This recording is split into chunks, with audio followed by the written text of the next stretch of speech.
Hey Space Travelers, just a neighborhood. It's July 27, 2010, and today I'd like to talk to you about caricature, impersonations, impressions, and generally identity. For a long time, comedians have been held in high esteem if they can do good impersonations. And the ones that do crap impersonations, we still kind of let them get away with it. But there's a reason that I think we like impersonations, and that is because it's kind of a cool thing to be able to do. And it takes a lot of intelligence. The ability to do an impression of someone requires a number of things. High skill at observation, very tuned in with your surroundings, the ability to see a person as close to their entirety as possible, and then draw upon that whole image key features in their identity, their voice, their body language, various things, even the way they carry themselves, which I guess kind of goes with body language. Don't let me run on like that. But then to take all these observations and then be able to recreate to an audience various things. So if I'm doing an impression of a president, I'm not going to just recite things that they've said. I'm going to extrapolate on things that they could say. So in other words, I know this person well enough in caricature that I can emphasize various features of them, and an audience will believe it if it's a good impersonation. I do a few impersonations, but the one I hold most dear, the most coveted of the impersonations I do, is Christopher Walken. And I think that's a pretty good one because he's challenging. And so bear with me, I'm going to do my Christopher Walken impersonation of Christopher Walken explaining how to do a Christopher Walken impression. So allow me to get into character here.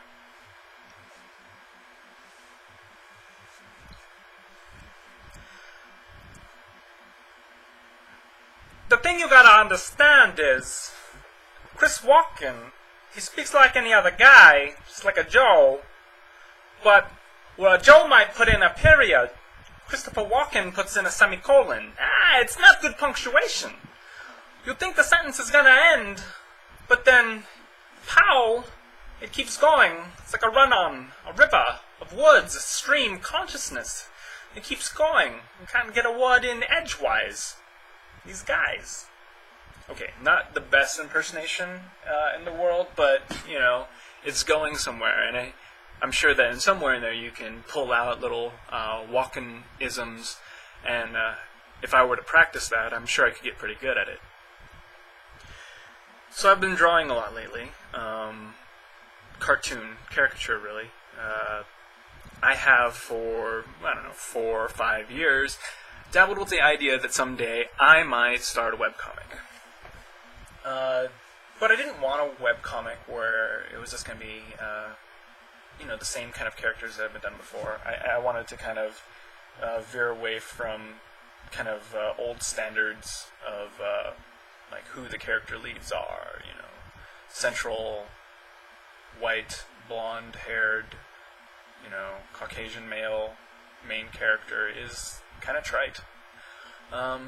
So, as I was drawing characters, and plus this other thing, drawing is I'm such a very detail-oriented person when it comes to drawing, that I knew that if I were to try to take on an endeavor like this, which I can't right now, I'm just going to say that up front, I can't do that right now, I would be too tempted to put too much detail in. So I needed to develop a new cartooning style that could accommodate to, a 4 or 5 panel comic weekly. And so that meant creating a style of art that was a little bit simpler than what I had done in the past. And so I just started drawing faces. And, not just faces, I was doing a bust. So I was doing from about right here up. And as you'll see, I made a companion video annotation here. See what I did there?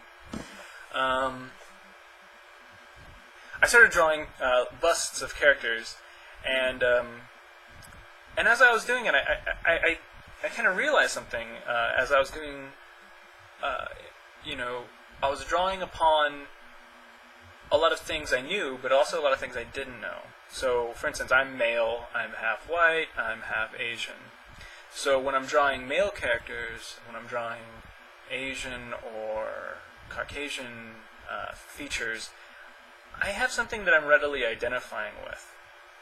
Whenever I'm drawing Hispanic or African features, female features, I don't necessarily go to that same place. I'm drawing these features from a different part of my brain.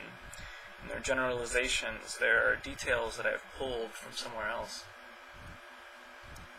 And I started thinking, I wonder if I have a good collection of those things. I wonder if I'm drawing from the good stuff, or if I'm drawing from a lot of stereotypes. Do the white male, Asian male characters seem happier? Do they seem friendlier, more approachable? What type of attitudes have I engendered into some of these faces? And maybe not all of them are good. But it's something I felt like I should explore, so I just kept drawing faces. I kept drawing them over and over. And, I think I'm going to keep doing this. But I was reminded of something that I did in high school when I was first coming upon the ability to do cartoons and drawing and comic art at all.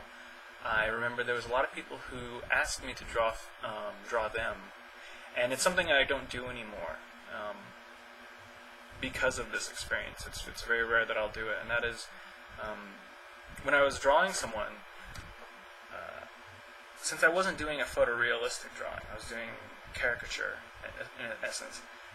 I'm looking for features on their faces that stand out to me.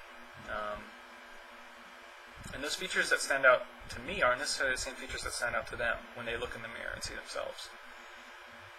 And so when I'd finish a drawing of one of my friends, a lot of times they'd look at it and they'd become very self-conscious of different features that I accentuated on them. And I think in some occasions there were hurt feelings, and that was a shame, because I was never at the point. I was never trying to hurt anyone's feelings when I drew any of these pictures. I was trying to do my best to capture their essence. Now, it's one thing if I'm drawing a real-life person, and in the end, the drawing doesn't look like them. Because then you can just sum it up to, like, oh, well, I'm bad at recreation. I can't, draw this person the way they actually are. But when I'm drawing these comic caricatures, these creating characters, potentially for some future webcomic someday, I'm completely drawing from my imagination. And so it's a little bit different, because now, if the way the drawing comes out is purely my mind. So my concern, naturally, is that, that I'm drawing something that someone else could identify with, and that's a big challenge, because I have no idea what it's like to be female. I have no idea what it's like to be black, Hispanic, Indian, or anything that, and not to lock into this, kind of like racial gender dichotomy, but these are ways that people do identify, and I want to be able to represent that. So maybe I'm biting off more than I can chew. But it's a good challenge to step up to. So anyway, look at the drawings, let me know what you think, and hopefully there'll be some updates in the future. That's really all I got to say for today. Also, check me out, Facebook. There Goes Our Hero. We got a page now. Oh dear, my psyche is splintering. But yes, rate the video and share it with other people. Lots more to come on the blog. Stay tuned. Peace.